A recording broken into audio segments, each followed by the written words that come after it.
military officers, fighter pilots with extensive business experience. We were able to operate in a global environment, planning, executing, debriefing complex missions. We work with top global companies, outstanding organizations. We teach the process, disciplines, and techniques that allowed us to fly fighters in a very challenging and dynamic environment. And we apply them to your world. Working in leadership, management, training, and team building. Today isn't about shooting down airplanes, not about dropping bombs. It's about a process that an elite group of individuals, a high-performing organization, used to execute. It is being part of a team, part of a sales force that is focused on winning. It's all about excellence. You want to have that culture where everybody you're working with, everybody you're surrounded by is focused on winning and focused on being the best that you guys can be. I'd like to introduce you to my front office. And it is one of the most dangerous industrial work sites in the world. 5,000 people, 19 and a half years old, and I tell you, I have a young man that's almost that age. I have a difficult time handing him the car keys, right? Much less saying, okay, I want you to go out and launch and recover F-18s at night in the weather. So how do we take young men and women, diverse educations, diverse backgrounds, diverse experiences, and in very short order, very short time, turn them into a high-performing organization or a high-performing team? We believe that the individual is key, absolutely. But if you take an outstanding individual and you put them with somebody else that strives to do and be the same thing, that's a force multiplier. We always have clear objectives. What is the end state or the desired result? Where are we going that's of greater value than where we were last week, last month, last year? And here's the piece. What are you going to apply time, energy, and money against to get that disproportionate rate of return for your investment of time, energy, and money? We want to engage at a strategic level because we've got to make sure that everybody is clear on where they're trying to go, where they're trying to take the organization, and then how we can get everybody to orient on that in terms of direction and outcome and start to add greater value. Let's say that's our team. Every one of those arrows is well-intentioned, but if I put those arrows in motion over time and I tie a rope to the end of those arrows, where does the team go? Where do we go as an organization and as an institution? Not a trick question. We don't go anywhere. I don't want robots or lemmings. I don't want them on my team. But what I do want is diversity of thoughts and individuals whose day-to-day executional efforts are tied to a future that represents much greater value than where we are today. Because if I put this team in motion over time, they will generate greater value faster in businesses and organizations all over the world. High-performing organizations are able to communicate their strategic vision and that future picture, their plan, really well from the top level all the way through the middle level to every rank across the organization so that people know where they fit in the grand scheme of things. Leadership is for everyone, and at the end of the day, your culture matters, your leadership skills matter, and the leaders that you have in place matter.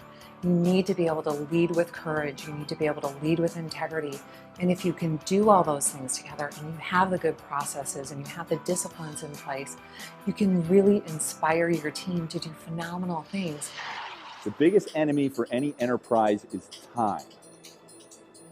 Time is always the enemy. Statistically, the longer it takes you to accomplish something, the less likely you will be successful.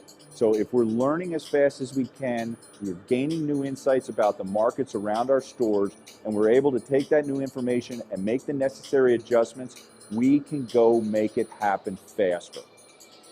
Speed creates momentum, momentum creates energy, and you start moving. People are drawn to organizations that are on a mission. People want to be a part of a team that is on the fast track to somewhere, not just being good enough. Get your hands on it and put you through some experience stuff, really have you get in there and enjoy it. You will have 10 minutes to figure out how to put that puzzle together. Some individuals learn quite well in a classroom environment, but there's a lot of learners that are very tactile, very hands-on. And we think if you combine those two experiences together, people learn the most and it lasts the longest and affects the most lasting change, cultural change. On your marks! Get set!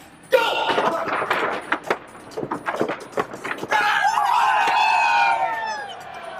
We're all going to be members of 7 different teams. Okay, Task Force 1. We're going to give you a mission objective here shortly. You will come up with, this is your deliverable, a plan to notionally accomplish those mission objectives. And we'll give you all the resources that you need. What are the top 2 or 3 things that are uncontrollable threats, and how can we address those? So that we're not managing by crisis, so that we're not sitting there going, okay, who's going to fight this fire? We talk about it in advance, and then we always plan at the end to debrief. If I have a team that plans together, we go through a briefing, we execute together, and they know that at the end of the week, at the end of the execution, or at the end of a time, they will sit down, and we will sit down as a team, and we will debrief. That is a great piece to hold the team accountable.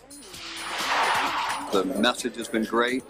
The interactiveness between core group and our group has been spectacular, and the opportunity to just get out there and do some hands-on has really been great for the group. The message of plan, execute, debrief, while we talk a lot about that, we don't always see it put into action. Core group brought it to life. I think our people understand it. I think most importantly, our people are looking forward to embracing it when they get back out in the field. Attention to detail, it's sweating the small details, because if these guys in front of this propeller don't take the time to pay attention to the details and tie their boots, they're going to have a fundamentally different day, right?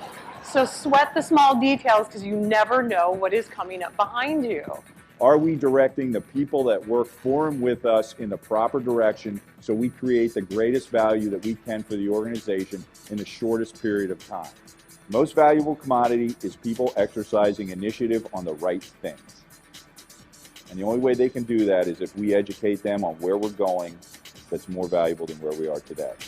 Every organization, every person has its challenges. But it is how we choose to face those challenges, how we choose to face those fears, that will define who we are and who we will become.